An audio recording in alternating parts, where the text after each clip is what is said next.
Bonjour et bienvenue dans Milkshaker, le podcast qui agite les idées reçues sur l'allaitement. Je suis Charlotte Bergerot-Palisco, je suis la maman d'un petit garçon de 2 ans que j'ai allaité durant 1 an et je suis la créatrice de ce podcast. Dans la vie, je suis ostéopathe spécialisée en périnatalité. Je m'occupe des femmes en général, de leur désir de grossesse à leur postpartum, des bébés et des enfants.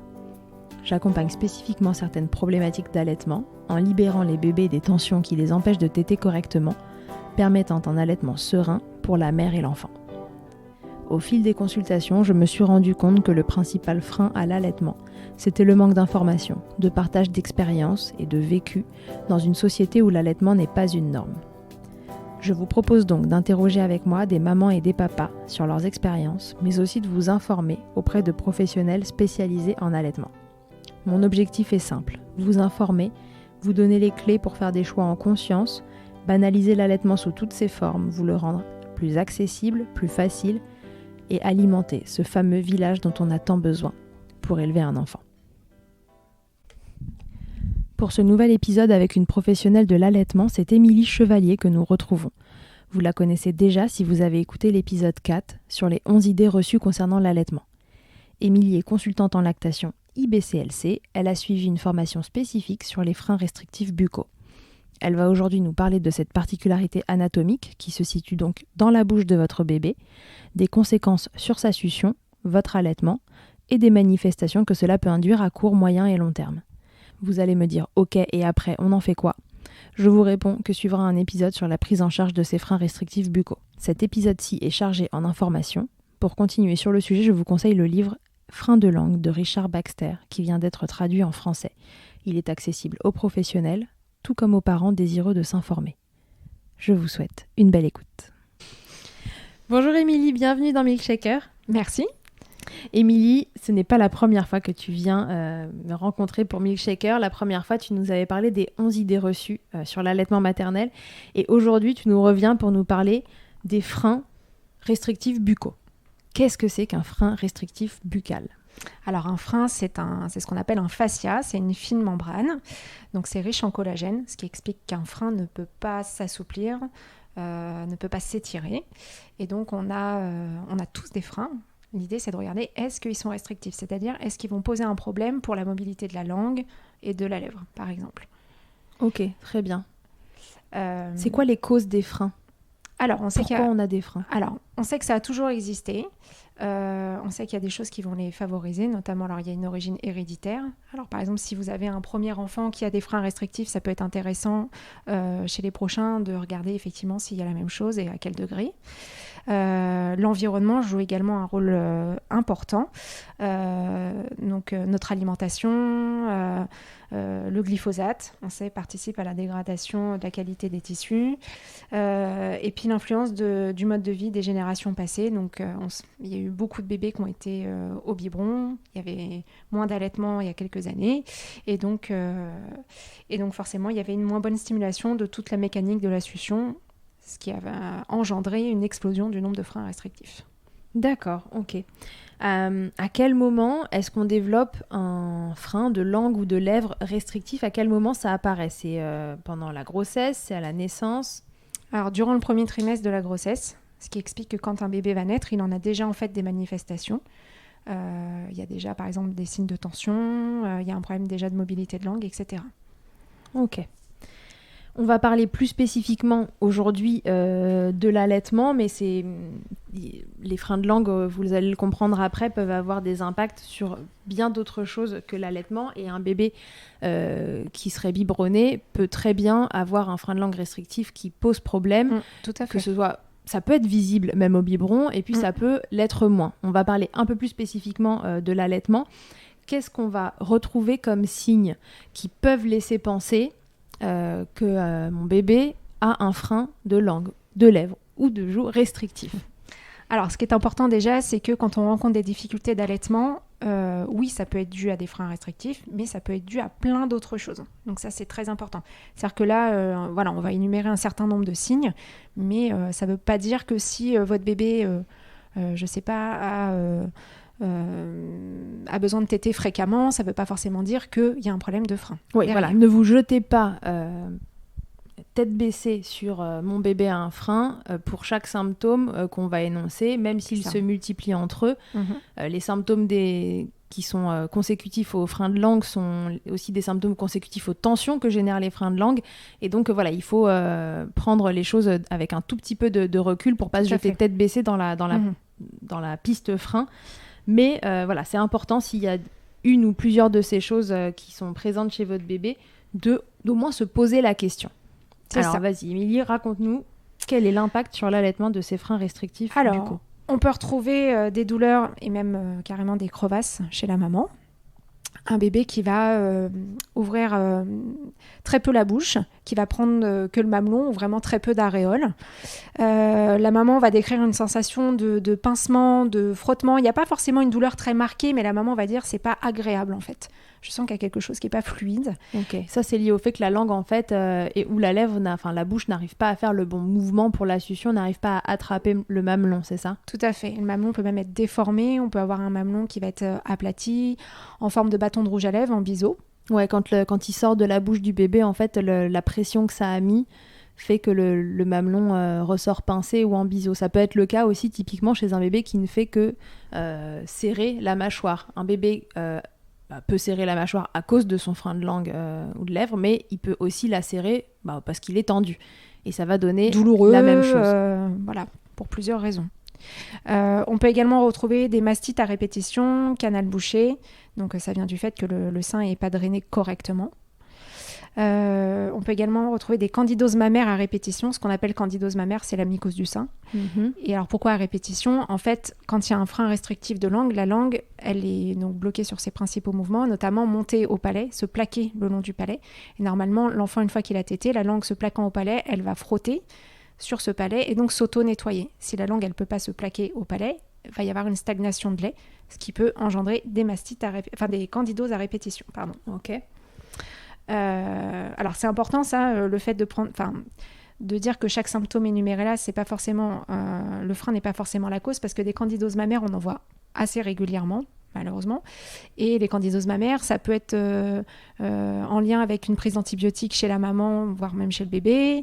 Ça se développe plus volontiers chez des personnes qui sont fatiguées, et quoi de plus fatigué qu'une jeune maman. Enfin, voilà. Voilà, donc là, typiquement, c'est le motif parfait donc, pour attention, dire voilà. Candidose n'est pas égal à frein. Tout à fait. Ça peut également donner un bébé qui va s'endormir rapidement au sein, qui va du coup peiner aussi à prendre du poids. Parce qu'il fatigue, en fait, il a du mal à téter. Tout à fait. Ou alors au contraire, on a tout l'inverse. On a des fois des bébés qui font des superbes démarrages au niveau de la prise de poids. Ils explosent la courbe de poids. Et il va y avoir par contre possiblement un ralentissement après vers 3-4 mois quand la maman va passer en lactation autocrine. Parce qu'en fait, depuis le début, ce bébé ne tète pas de manière optimum. Et au moment où la maman n'est plus dépendante des hormones par rapport à la production de lait, enfin lait beaucoup moins en tout cas, et ben, le bébé aura plus de mal à obtenir du lait. Et donc forcément, le poids ne va pas forcément suivre. Ok, ouais, donc au début, par contre, le sein produit un peu tout seul pour faire la différence entre autocrine et production autocrine ou pas. Est-ce que tu peux juste rappeler cette notion parce que je pense que c'est important ? Alors, au début, on est justement très dépendante des hormones, ce qui veut dire qu'en gros, le bébé, même s'il ne tète pas de manière optimum, va y avoir quand même une certaine production qui va s'installer. Alors, par contre, ce qu'on sait par rapport au frein, justement, c'est que, frein ou pas frein d'ailleurs, il est très important qu'il y ait des tétées très fréquentes au début, vraiment de proposer aux signes d'éveil, de proposer les 2 seins à chaque tétée, etc. C'est vraiment important, on le sait maintenant, parce qu'il y a beaucoup de choses qui se jouent au début de l'allaitement. Et donc même un bébé qui n'a pas une succion optimum, si au début il a le sein vraiment très régulièrement, et ben, il va bien lancer la lactation, ce qui va du coup éviter cette baisse de prise de poids par la suite en fait. D'accord. On va bien lancer les choses et ça c'est important. D'accord, ok. Et après, passer quelques mois, on passe en production autocrine. Et donc là, c'est vraiment le sein qui produit en fonction de ce que le bébé lui demande. Et c'est là que ça peut se dégringoler, parce que la succion n'est pas optimale, donc la stimulation ne l'est pas, donc la production n'est pas optimale. C'est ça. Ok. Du coup, on peut retrouver également un bébé qui va s'étouffer fréquemment au sein. Et également des bébés qui peuvent avoir du mal à s'accrocher au sein. Ils vont faire ce qu'on appelle le pivert. Je ne sais pas si vous voyez l'oiseau qui tape dans qui donne des coups dans l'arbre. Bah, c'est un peu près pareil, quoi. On voit qu'ils cherchent, mais ils n'y arrivent pas. Ouais, ils n'arrivent pas à s'accrocher. Ils partent, ils reviennent. Tout à fait. Des bébés qui tètent très fréquemment ?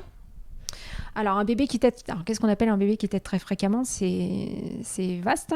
C'est-à-dire qu'un bébé, oui, il va téter très régulièrement, surtout au début. Il y a certaines tétées qui sont plus rapprochées, des tétées qui vont être plus espacées. Quand on parle d'un bébé qui va téter très fréquemment, c'est bébé hors pic de croissance, qui va jamais sembler satisfait, en fait. Jamais semblé satisfait. On voit qu'il a besoin du sein quasiment en permanence pour être bien et pour paraître apaisé. Non, mais c'est qu'en fait, il n'a pas ce qu'il veut, donc il est obligé d'y retourner un peu tout le temps et il est pas confortable entre les deux. Ce serait ça ? Soit il peut téter très fréquemment parce qu'il a du mal à obtenir du lait, donc il a besoin de téter très fréquemment pour avoir une certaine quantité. Ça peut venir aussi d'autres choses, c'est que toujours en rapport avec la langue qui a du mal à s'élever au palais, normalement la langue se plaquant au palais, ça va stimuler une certaine zone du cerveau qui va faire que le bébé va réussir à s'auto-apaiser, enchaîner les cycles de sommeil. S'il n'arrive pas à plaquer sa langue, et ben du coup il va avoir besoin du mamelon de sa maman pour justement stimuler son palais. Donc voilà, il a envie d'être au sein, même pas forcément pour manger du coup, mais aussi pour s'apaiser tout court. Et à l'inverse, est-ce qu'il y en a qui espacent les tétés ? Alors oui, typiquement, ça va être les bébés tétés avec un frein restrictif. Et ben oui, c'est fatigant. Moi, en général, comme image, je donne toujours, si vous prenez une haltère, vous essayez de muscler votre bras, vous relevez le bras. Et le frein, c'est comme si à chaque fois que vous essayez de lever votre main avec l'haltère, et ben moi, je vous la repousse vers le bas, en fait. Et donc ça, surtout les suctions, et ben c'est vraiment, ça demande un effort supplémentaire et donc ça peut donner des bébés qui vont se fatiguer très vite. Typiquement des bébés qui peuvent se mettre en économie d'énergie assez rapidement, qui du coup manquent d'énergie, vont pas forcément pleurer pour réclamer. Du coup, on va se dire s'il pleure pas, ça veut dire qu'il a pas faim. Et en fait, les bébés vont de plus en plus dormir et espacer leur tétée. D'accord. Et on peut se faire facilement piéger. Ok, donc ça c'est l'allaitement en lui-même. Est-ce que je peux voir des signes sur mon bébé qui peuvent m'alerter ? Oui, donc du coup, là, pour le coup, que ce soit allaitement ou pas allaitement, ça peut donner un bébé qui va avoir ce qu'on appelle des ampoules sur les lèvres, c'est-à-dire des zones plus claires. Alors, ça peut faire on parle souvent de l'ampoule centrale sur la lèvre supérieure, mais ça peut donner vraiment des ampoules tout le long de la lèvre supérieure et même inférieure. En fait, c'est le signe, ça, que bébé va forcer pour garder le sein ou le biberon en bouche. Oui, la lèvre chauffe, en fait. Exactement. Alors, encore une fois, des gros guillemets là-dessus, c'est-à-dire que des bébés qui ont des ampoules sur les lèvres, il y en a plein à la naissance parce que c'est des signes de tension et un bébé peut être tendu pour 1001 raisons, autres que les freins. Oui, les freins y compris. Voilà. Ok. Ça peut donner un bébé qui pleure beaucoup, qui dort peu, un bébé qui est inconfortable au quotidien. Peut également y avoir associé à un inconfort digestif, c'est-à-dire de nombreux raux, des gaz, des reflux douloureux, des maux de ventre. Donc ça, c'est pas le frein en lui-même, c'est juste que le bébé en tétant, il va avaler beaucoup d'air. Et donc forcément, beaucoup d'air dans l'estomac, dans les intestins. Ça fait pression sur l'estomac, ça remonte plus facilement. Tout l'air qui rentre à l'intérieur du corps de votre bébé doit d'une façon ou d'une autre ressortir. Et si de surcroît, les rots sont pas faciles à faire sortir, ça va faire tout le système digestif. Et là, on rentre dans les fameuses coliques du nourrisson parce que le bébé a le bide plein d'air et que l'air dans le ventre, ça fait mal. C'est ça. Un ictère prononcé dès la maternité. Un bébé qui va pleurer aussi beaucoup dans le cosy. Donc ça, c'est en lien également avec les tensions. Donc c'est pareil, un bébé peut pleurer dans le cosy, pas forcément que à cause des freins. On peut également entendre ce qu'on appelle un claquement de langue lors de la succion. Alors c'est valable au sein et au biberon également. C'est-à-dire un espèce de petit clic. T'arrives à nous le mimer ? Voilà, ça fait ça, des bruits comme ça là. Alors, c'est des bruits qu'on peut prendre pour des bruits de déglutition. Souvent, j'ai des parents qui me font la remarque, mais non, c'est de la déglutition. Non, déglutir, ça ne fait pas ce bruit-là. Donc voilà. Ça, c'est la langue qui lâche en fait dans la bouche, qui a son mouvement d'ascension et de redescente. À un moment, lâche la pression parce que c'est trop dur à faire. Et du coup, ça fait vraiment un bruit de claquement, mais à l'intérieur d'une bouche qui est fermée. Donc ça fait un claquement dans une grotte un peu. Ça peut aussi donner une langue, ce qu'on appelle une langue en forme de cœur. C'est-à-dire que quand l'enfant va essayer de tirer la langue vers l'avant, c'est censé faire une pointe, et là, ça va faire une retenue centrale. Donc, ce qu'on appelle une forme de cœur. En fait. Ouais, ça fait vraiment un cœur, ouais. Voilà. Ça peut donner des torticolis à répétition. Donc, en lien avec les tensions cervicales. Un bébé qui va se tenir en C, en virgule. Au choix, qui aura du mal à se tenir droit. Ouais, ça, c'est des motifs typiquement qu'on voit, nous, ostéopathes ou chiropracteurs, arriver au cabinet d'un bébé qui a une posture en virgule, en C, avec un torticolis plus ou moins présent depuis la naissance. Et moi, je sais que je vais des formations professionnelles depuis que j'ai été formée, mais du coup, je regarde un peu systématiquement s'il y a des freins restrictifs ou non. Mais un bébé qui aurait une posture comme ça, un torticolis, une plagiocéphalie ou autre, et qui ne se réglerait pas, où le schéma revient tout le temps, c'est une vraie question à se poser. Y a-t-il un frein ou des freins restrictifs buccaux qui font que ça génère des tensions cervicales qui ne parviennent pas à lâcher, même au traitement, ou qui partent mais reviennent toujours?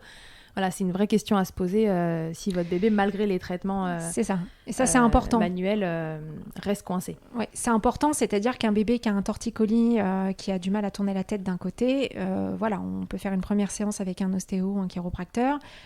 Ce qui est intéressant de regarder, c'est est-ce que ça revient ? Et si ça revient, là, c'est vrai que ça peut être intéressant de se dire, mais mince, pourquoi ça revient ? C'est quoi la cause ? Oui, moi, j'ai vu plus d'une fois des bébés avec des torticolis que je trouvais difficiles à traiter, se libérer nettement plus facilement suite à une fréno. Une section de frein, pardon. Et du coup, ces bébés qui vont tourner plus la tête d'un côté, qui vont se tenir d'une certaine manière, ça va majorer tout ce qui est plagiocéphalie, c'est-à-dire la tête plate, tout ce qui est asymétrie au niveau du crâne, du visage. Donc, voilà, parce que le corps grandit en fonction des appuis qui lui sont imposés. Et donc, si le bébé est toujours dans la même position, le corps va grandir sur une asymétrie. Voilà. On peut également retrouver ce qu'on appelle la rétrognathisme, c'est-à-dire le menton qui va être rentré vers l'intérieur. Ça peut donner également des bébés qui vont avoir ce qu'on appelle une hypersalivation. Donc des bébés qui bavent beaucoup. Parce qu'ils ne gèrent pas leur bave en fait dans la bouche, c'est ça ? Voilà, la déglutition est compliquée. Donc du coup, c'est pareil, c'est intéressant de regarder un bébé qui va être en poussée dentaire, qui va beaucoup saliver. Bon, bah oui, ça paraît logique. Mais un bébé qui, quasiment depuis la naissance, hyper salive, et c'est encore le cas tout le temps, au fur et à mesure des mois, là, ça peut être intéressant de se demander pourquoi. Et on peut aussi retrouver ce qu'on appelle un fort réflexe nauséeux. Donc, c'est des enfants qui vont tirer facilement au cœur quand ils prennent le biberon, la tétine, le petit doigt, même le sein. Alors, en fait, ça peut être dû au fait que la langue ne pouvant pas bouger correctement, elle ne va pas stimuler certaines zones dans la bouche. Et donc, ces zones vont être hypersensibles. Ok. Voilà. Alors, moi, ce que je trouve qui est très important, c'est que les parents, encore une fois, faites-vous confiance parce que souvent en consultation, alors soit c'est très franc, il y a vraiment beaucoup de signes et c'est pour ça qu'on m'a appelé, mais il y a un certain nombre de cas où on m'appelle, où finalement l'allaitement se passe pas si mal que ça. Et en fait, les parents me disent, mais on sent qu'il y a quelque chose qui va pas. Il y a quelque chose qui bloque. On a un bébé qui nous paraît... Alors, c'est pas horrible, il pleure pas tout le temps, mais il nous paraît pas confortable. Puis, il a quand même des douleurs gastriques. L'allaitement se passe bien, mais il s'étouffe quand même souvent. Enfin, c'est pas parfait. Et généralement, vous avez tout bon, en fait. Vous savez depuis le début qu'il y a quelque chose qui cloche. Donc ça, on l'a déjà dit plein de fois dans Milkshaker, mais juste faites-vous confiance, c'est vous les experts de vos bébés, en fait. Nous, on est là juste pour vous guider de temps en temps sur la route, pour vous donner un petit coup de pouce, mais c'est vous qui savez quand ça va ou quand ça va pas. Oui. Et donc, les freins, le souci, on va dire, c'est que ça peut avoir un impact sur l'allaitement, ça peut avoir un impact sur la prise du biberon, mais ça peut avoir un impact également sur l'enfant et sur l'adulte. C'est pour ça qu'il peut être intéressant de voir s'il y en a un et de mettre des choses en place en fonction de ce qu'on va voir. Voilà. Et alors, quel impact ça peut avoir à terme sur une vie d'enfant ou d'adulte, ces freins restrictifs, si ce n'est pas pris en charge, évidemment? Alors déjà, pour rester sur le plan de l'alimentation, ça peut donner des difficultés au moment de la diversification alimentaire. Parce que du coup, on va reprendre notre bébé qui a un fort réflexe nauséeux, et du coup, une alimentation plus solide va potentiellement poser problème. Alors, ça donne pas forcément un tableau catastrophique, et heureusement, c'est loin d'être toujours le cas, mais ça peut donner un enfant, par exemple, qui, à la purée, ça va aller, et puis à l'introduction des morceaux, ça va être plus compliqué. On voit que c'est pas fluide. Un enfant qui va sélectionner les aliments, qui va tolérer certaines textures et pas d'autres, qui va préférer les aliments plutôt froids et les aliments plus chauds, ça va lui donner des hauts de cœur. Voilà, donc ça peut vraiment avoir un impact sur l'alimentation de l'enfant et même de l'adulte. Après, on voit des adultes qui décrivent très bien ça, qui disent, voilà, il y a des textures, je ne les supporte pas en bouche, en fait. Ok, ouais, ça a créé secondairement un trouble de sensorialité, en fait, dans la bouche. C'est ça. Ça peut également donner un enfant qui par la suite va être accro au pouce ou à la tétine. Donc c'est ce qu'on disait tout à l'heure. En fait, donc la langue, elle se plaque au palais, permet de s'auto-apaiser et permet d'enchaîner les cycles de sommeil. Donc forcément, si l'enfant ne peut pas le faire, il va prendre le pouce ou la tétine pour pouvoir combler ce manque. Oui, d'accord. Il vient créer cet appui, encore une fois, que la langue ne peut pas faire. Et tant que c'est pas traité, il va continuer de faire ça. Oui. On peut également retrouver des problèmes d'orthodontie. Donc du coup, c'est toujours en lien avec notre petite langue qui va pas pouvoir venir se coller au palais. Et du coup, le palais va plutôt être étroit, creux, et du coup, une petite mâchoire qui va se développer autour et pas assez de place pour les dents. D'ailleurs, on n'a pas évoqué au niveau de l'impact sur le bébé pour les freins restrictifs. Oui. On peut retrouver des bébés qui dorment la bouche ouverte, du coup, alors que normalement, on doit dormir bouche fermée avec la langue complètement plaquée au palais. Et une respiration nasale. Tout à fait, voilà. Et donc là, c'est plutôt des bébés qui ont la bouche ouverte et la langue en bas. Ok, toujours pareil, fonction du degré aussi de restrictivité de ces freins. Oui, parce qu'on peut très bien avoir l'avant de la langue qui est plaqué, mais pas l'arrière. Enfin, tout est possible en fait. Ok. D'autres choses encore dans les impacts sur l'enfant et l'adulte en devenir ? On peut également retrouver des problèmes d'articulation. Par exemple, pour certaines consoles, on va venir plaquer normalement la langue vers le haut. On peut également retrouver des douleurs dorsales, des tensions cervicales, ce qui peut amener également des migraines récurrentes. Oui, quand on parlait d'articulation, on parlait articulation diction. Hein. Oui, tout à fait. Ça ne crée pas particulièrement un problème d'articulation oui, au sens articulation un genou, quoi. C'est ça. C'était l'articulation des mots. Exactement. On peut retrouver de l'apnée du sommeil, donc la respiration buccale également qui va engendrer un sommeil qui est moins réparateur. Parce que quand on dort la bouche fermée, qu'on respire par le nez, on oxygène un petit peu mieux son cerveau. Ça peut également engendrer des troubles ORL, par exemple des otites à répétition. Alors c'est pareil, c'est à prendre avec des pincettes, parce que un enfant qui fait des otites, c'est pas non plus, enfin c'est quelque chose de courant et pas anormal de par la position de la trompe d'Eustache, etc. Mais voilà, c'est la répétitivité qui peut amener à se dire. Ça peut laisser penser à il faudrait peut-être qu'on vérifie qu'il n'y avait pas un frein de langue là-dessous qui pourrait être la cause de tout ça.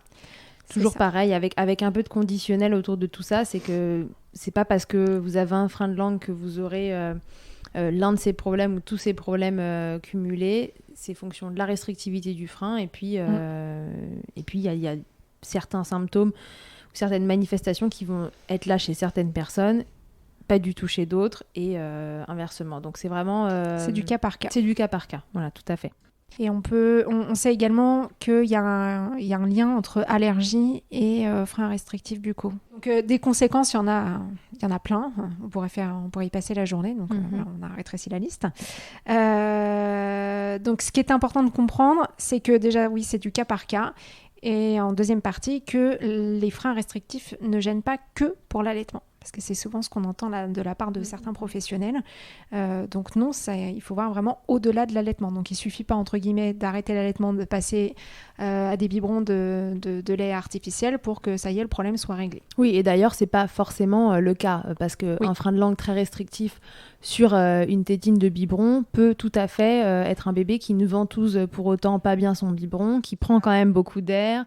Voilà, donc il ne faut pas voir le passage au biberon comme la solution miracle au problème de frein de langue, ni l'allaitement comme le problème de ce bébé, mais plutôt voilà, le frein de langue et les tensions qui sont générées autour qui posent problème maintenant et peut-être pour la suite ou pas. Voilà. C'est ça. Ok, alors maintenant, si je pense qu'il y a plusieurs signes qui m'alertent et je me dis, tiens, j'ai quand même l'impression que mon bébé pourrait avoir un frein restrictif buccal, qu'est-ce que je dois faire ? Alors, le mieux, c'est de vous tourner vers une personne qui soit formée, sensibilisée aux freins restrictifs pour qu'il puisse vous donner son avis. Donc, ça peut être une consultante en lactation IBCLC, une sage-femme, un ostéopathe, un chiropracteur, une doula, une monitrice de portage. Enfin bref, toute personne qui s'est intéressée de près à cette problématique.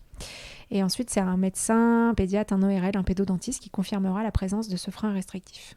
Ok.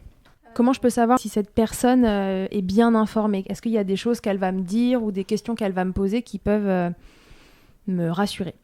Alors, normalement, cette personne va vous poser une multitude de questions. L'idée, c'est d'avoir un aperçu général. Donc, comment se passe l'allaitement ou comment s'est passé l'allaitement ? Comment se passe la prise du biberon ? Est-ce que votre bébé vous semble confortable ou au contraire très inconfortable ? Est-ce qu'il dort bien ? Enfin, voilà, l'idée, c'est d'avoir vraiment une vue d'ensemble. Et donc ensuite, la personne va regarder s'il y a des signes de tension et la mobilité de la langue ainsi que la mobilité de la lèvre. Donc en gros, est-ce que la langue, elle se plaque complètement au palais? Est-ce que bébé peut la tirer vers l'avant? Est-ce qu'elle peut se latéraliser, aller sur les côtés? Est-ce qu'on peut recouvrir les narines avec la lèvre supérieure? Bref, ce qui est important, c'est qu'une personne qui normalement sait détecter un frein restrictif va mettre les doigts dans la bouche de votre bébé. On ne peut pas juste en regardant un bébé, par exemple un bébé pleurer, on ne peut pas juste dire avec ça oui ou non, il n'y a pas de frein restrictif. Alors ça fait partie de l'évaluation, mais il n'y a pas que ça, il y a vraiment un ensemble de choses à regarder et ça nécessite effectivement d'aller regarder soi-même avec ses doigts la mobilité de la langue entre autres. Ok. Très bien. Et alors, un professionnel a détecté un frein restrictif chez mon bébé, il confirme ce diagnostic-là. Quelle solution s'offre à moi ? Qu'est-ce qu'on va pouvoir faire ? Alors, on va dire qu'il y a deux possibilités. La première, c'est de se tourner vers une intervention, ce qu'on appelle la frénotomie, c'est-à-dire de faire sectionner le ou les freins restrictifs. Donc, il faut bien avoir à l'esprit que cette intervention, c'est vous, parents, qui allez décider de la faire ou pas. Personne ne peut vous forcer à la faire ou à ne pas la faire d'ailleurs. Donc, il faut vraiment y réfléchir. C'est hyper important. Donc, il faut peser le pour et le contre, regarder ce qui à l'instant T ne va pas, s'informer, il faut vraiment prendre du temps, ce n'est pas une urgence, hein, le pronostic vital de l'enfant n'est pas mis en jeu, il n'y a pas de risque pour sa vie, donc on prend le temps d'y réfléchir et si on va à l'intervention, il faut être sûr de soi à 3000%. Ok. Voilà, ça c'est hyper important. Et donc, qu'il y ait intervention ou pas intervention, ce qu'on sait à l'heure actuelle, c'est qu'il faut vraiment un accompagnement pluridisciplinaire. Parce que du coup, on l'a vu avant, les freins restrictifs, ça a un impact sur énormément de choses. Ça ne s'arrête pas à juste un morceau de peau sous la langue ou au niveau de la lèvre. Donc, il va falloir... faut pas hésiter à contacter une consultante en lactation s'il y a des soucis au niveau de l'allaitement, parce qu'il y a des moyens d'optimiser une lactation et une prise au sein. C'est également utile de voir un ostéopathe ou un chiropracteur pour travailler sur les tensions. Il ne faut pas hésiter également à se tourner vers une orthophoniste ou une ergothérapeute si y a une hypersensoralité, si on a un enfant qui a un réflexe nauséeux très important. Alors ça, c'est également très très important de prendre ça en compte parce que par exemple, une frénotomie sur un enfant qui a un fort réflexe nauséeux, c'est pas top. En fait, le mieux, c'est de travailler avant sur cette hypersensoralité pour pouvoir aller sereinement vers l'intervention parce que l'intervention pourrait majorer ce réflexe nauséeux. Ok, oui, donc il faut toujours faire bien attention à tout ce qui satellite autour de ce frein, de ce souci anatomique en lui-même pour prendre la décision ou pas de l'intervention, mais au bon moment. C'est ça, et dans les meilleures conditions possibles. Et là aussi, il y a des personnes qui sont très importantes, c'est vous, parents, parce que vous allez mettre en place des exercices pluriquotidiens qui ont pour but d'aider la langue à se muscler, dans le but de détendre les parties autour des freins, de travailler aussi sur les tensions. Et tout ça, ça va permettre au frein, une fois que l'intervention est faite, de ne pas se reformer de manière restrictive. Ça va également permettre une amélioration rapide après l'intervention. Et s'il n'y a pas d'intervention, ces exercices vont permettre quand même que la succion puisse être la plus optimum possible et les conséquences les moins importantes possibles. Ok, ouais, donc les parents ont un gros rôle à jouer finalement dans cette équipe pluridisciplinaire. Énorme. Énorme. L'intervention, c'est pas magique, malheureusement. C'est loin d'être le cas. Donc ça représente vraiment qu'une infime partie de la résolution du problème. Oui, parfois on voit ça comme une finalité. Il y a un frein de langue, on va le couper et il n'y en aura plus et tout ira bien. Mais non, il y a toute une cascade de choses autour mais qui ne vont pas se régler aussi vite que la section en elle-même. En tout cas, pas forcément. Alors, suite à l'intervention, il y a quand même... il y a une modification qui va se produire quand même. Les mamans, elles disent que par exemple sur un allaitement, elles sentent qu'il y a une différence sur la succion de leur bébé. Alors, il y a des mamans effectivement qui vont vous dire j'avais hyper mal avant, une fois que l'intervention a été faite, ça a été immédiat, je n'avais plus mal. Franchement, tant mieux, mais c'est loin d'être la majorité des cas. Donc, généralement, la maman, elle dit il y a eu une modification, et puis petit à petit, les choses vont s'améliorer. Donc, ça prend du temps. Voilà, ça prend du temps, il faut faire preuve encore de patience, et ça c'est pas toujours évident, on comprend très bien, mais voilà, c'est la réalité. Donc il faut que la langue, elle continue de gagner en force, il faut qu'on continue de travailler sur les tensions, il faut que tous les mouvements succion-déglutition se synchronisent bien. C'est un véritable bouleversement dans la bouche d'un enfant. Donc voilà, ça prend du temps, et c'est normal. Donc, il y a des symptômes qui vont mettre plus ou moins de temps à disparaître, notamment le claquement de langue, parce que c'est un symptôme dont on entend souvent parler. Ouais. Le claquement de langue, il peut mettre des semaines, voire des mois à partir, même si le frein ne s'est pas reformé de manière restrictive. Hein. Donc, ne vous inquiétez pas, ça veut tout dire et rien dire. Hein, ça signifie juste que il faut encore du temps. Donc voilà, c'est très progressif, exactement. Moi, j'ai l'habitude de dire que le jour de l'intervention, il faut imaginer, il y a un petit curseur, on est à 100% de problème. Et ce petit curseur, de jour en jour, il baisse en fait. Voilà. Donc ça permet de ne pas être déçu, de bien comprendre que c'est progressif. Et en fait, un jour, vous verrez, vous vous réveillerez, vous vous direz, finalement... Voilà, on est par exemple, je sais pas, j'ai une bêtise, à 2-3 semaines de l'intervention. En fait, en regardant, ça va vachement mieux. Alors, c'est pas parfait, mais ouais, il y a ça qui va mieux, puis il y a ça qui va mieux. Faut regarder le verre à moitié plein et pas à moitié vide, en fait. Ok. Un frein, ça peut être coupé. Donc là, on parle des nourrissons. Pour la partie allaitement, c'est souvent assez tôt finalement qu'on les sectionne dans les premiers mois de vie. Mais ça peut être coupé plus tard. Alors même sur un allaitement, hein, ceci dit, il y a des parents qui veulent pas le faire sectionner tout de suite parce que ça peut faire peur, parce que on se dit bébé est tout petit, il vient à peine d'arriver, on va déjà lui faire un geste invasif parce que oui, c'est un geste invasif, il faut pas minimiser les choses. Donc on a peur ou on se sent pas de le faire là, on se sent pas de faire les exercices aussi intensifs que ce qui est recommandé. Donc on préfère différer cette intervention, c'est possible. Même une frénotomie à l'âge adulte, on va y gagner. Simplement, c'est sûr qu'un bébé est plus malléable, il est en pleine croissance, donc l'amélioration sera plus importante et plus rapide aussi à se manifester. Mais tout est possible. Il y a simplement une tranche d'âge où c'est un peu plus compliqué. Alors, c'est différent selon les enfants parce que ils sont tous différents, mais entre 1 et 3 ans, on va dire que ça peut être un peu plus complexe de faire une frénotomie. Parce que il faut tenir l'enfant, c'est une anesthésie locale dans la majeure partie des cas. Il y a les dents, donc le praticien, c'est moins évident pour lui de passer. Il faut que l'enfant soit coopérant pour les exercices. Et un enfant de 2 ans, par exemple, c'est pas forcément évident parce qu'il ne comprend pas pourquoi, à cet âge-là, c'est compliqué de comprendre pourquoi on lui fait faire ça. Donc, ça va amener du stress chez tout le monde, une reformation potentielle du frein, donc oui, et puis des expériences potentiellement désagréables dans une bouche qui avait peut-être déjà des problèmes. Donc il y a des âges ou des moments de vie qui peuvent être un peu différents en fonction des enfants, mais c'est vrai que de 1 à 3 ans, les enfants globalement ne sont pas toujours coopérants. C'est ça. Et donc l'idéal, c'est si c'est possible en tout cas de différer dans cette période. Après, si c'est un cas où le frein est très impactant, c'est possible quand même. C'est possible, on peut avoir recours à une anesthésie générale rapide pour faire ce geste. Mais du coup, c'est des cas quand même particuliers.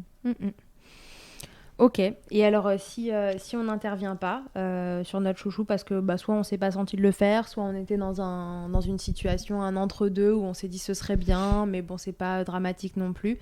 Qu'est-ce que je peux faire en attendant pour accompagner mon enfant ? Vous pouvez consulter des gens qui connaissent la problématique des freins, mettre en place certaines choses par rapport aux soucis qui vont se présenter. J'ai envie de dire que le plus important dans l'histoire, c'est que à partir du moment où vous savez qu'il y a des freins restrictifs, déjà vous êtes en alerte. Vous allez vous dire s'il y a telle ou telle chose qui arrive, potentiellement ça peut être dû au frein, donc je vais me tourner vers les bonnes personnes. Donc par exemple un enfant de 3 ans qui a du mal à articuler, qui a du mal à prononcer certaines consonnes, on va se dire tiens, je vais aller voir un spécialiste, une orthophoniste par exemple, pour travailler là-dessus. C'est déjà énorme parce qu'en fait vous savez qu'il y a quelque chose et du coup vous allez dès les premières manifestations, vous allez déjà agir. Et ça, c'est déjà énorme, en fait. Ok. Bon. Est-ce qu'on a tout dit de ce qu'on voulait ? Oui. Après, pour finir, sur l'allaitement, parce que c'est plus ma partie à moi. Donc, sur l'allaitement, si jamais, par exemple, quelqu'un vous dit votre bébé a un frein, que vous l'allaitez, ça ne veut pas dire que l'allaitement est foutu. Oui, c'est vrai que c'est important de le rappeler. J'ai des fois des mamans où ça se passe pas trop mal, voire même bien, et à qui on a dit il y a un frein, du coup on m'appelle pour confirmer ou pas, et pour avoir mon avis en tout cas. Ne vous me dites pas alors ça y est c'est foutu, je voulais tendre vers un sevrage naturel, c'est impossible. Non, c'est pas impossible, c'est vraiment du cas par cas, et si jamais il y a des problèmes qui arrivent sur l'allaitement, des baisses de lactation, diverses choses, il y a des solutions à tout, donc on peut mettre en place des choses. Il y a vraiment il y a moyen de faire en sorte que votre allaitement puisse aller aussi loin que vous en aviez envie à la base. Ok. Et un petit laïus quand même, parce qu'on parle d'allaitement dans Milkshaker, mais il n'y a pas que des bébés allaités. Si vous nous écoutez, que vous avez un bébé qui a été biberonné, qui est biberonné, ou autre, et qu'il y a certains de ces signes qui s'accumulent chez ce bébé, il n'y a pas non plus de raison au biberon d'avoir plein de problèmes. Et une succion au biberon peut être bonne malgré tout. Donc si vous voyez des choses se cumuler, tel symptôme, telle manifestation, ça peut être tout à fait intéressant. On ne coupe pas des freins de langue, encore une fois, on l'a déjà dit, que pour l'allaitement. On les coupe aussi pour les conséquences que ça peut avoir à terme. Donc, de la même façon, consultez des gens qui se sont sensibilisés à ce sujet pour vous accompagner. Faites-vous confiance parce que vous savez qu'il y a quelque chose qui n'est pas normal, entre guillemets. Ok, ouais, ça voilà, on va finir sur ça. C'est toujours les parents qui savent s'il y a quelque chose qui cloche chez leur loulou, donc faites-vous confiance. Ok, merci beaucoup, Émilie, d'être revenue à milkshaker avec moi. On se retrouve peut-être bientôt pour un nouvel épisode. D'ici là, à tous et à toutes, à très bientôt dans Milkshaker. Merci 1000 fois d'avoir écouté cet épisode de Milkshaker. Vous pouvez suivre l'actualité du podcast sur le compte Instagram du même nom et sur mon site internet charlotte-bergerot.fr où vous retrouverez tous les épisodes, mais aussi une rubrique Milk Letters constituée de témoignages écrits, un autre support pour vous transmettre toujours plus. Si vous avez aimé ce podcast, n'hésitez pas à m'aider en le soutenant.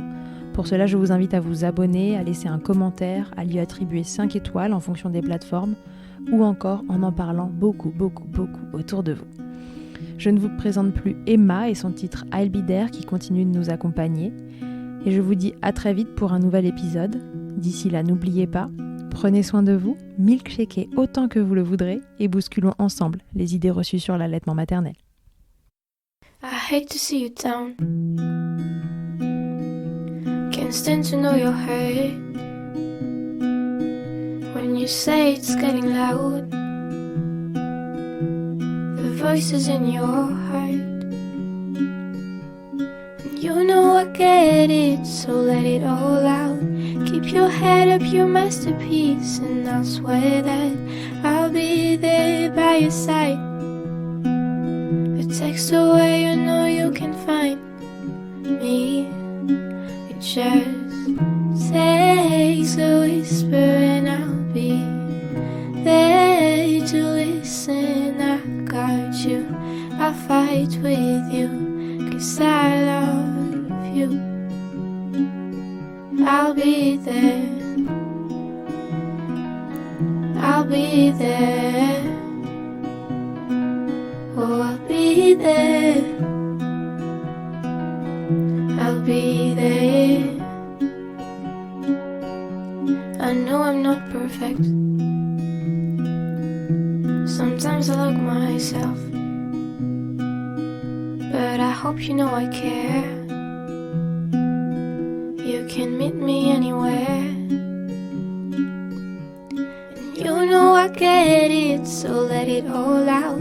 If anyone comes at you, then I'll swear that I'll be there by your side. A text away, you know you can find me. It just takes a whisper and I'll be there to listen. I got you, I'll fight with you, 'cause I love you. I'll be there, I'll be there. Oh, I'll be there, I'll be there. Just me every time I have you back, and I know that you do the exact same for me. Side by side, don't even need to talk. You know I get it, so let it all out. Keep your head up, your masterpiece, and I'll swear that I'll be there by your side. A text away, you know you can find me. It just takes a whisper and I'll be there to listen. I got you, I'll fight with you, 'cause I love you. I'll be there, I'll be there.